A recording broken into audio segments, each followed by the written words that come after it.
Craft Junction, and today's video is on DIY wall hanging. This wall hanging is less time consuming, easy to make and looks very classy. Don't forget to give this video a big thumbs up, smash that red subscribe button and also press the bell icon. So without wasting time, let's get started. For this, we will need a thick sheet and cut out the stencil.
Now the first layer is ready.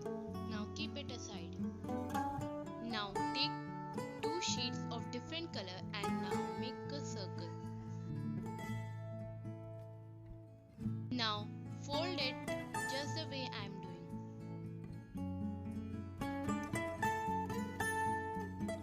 Now take the second sheet and start folding it just the way you done it before. Now cut out the circle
subscribe button and also press the bell icon. So thanks for watching.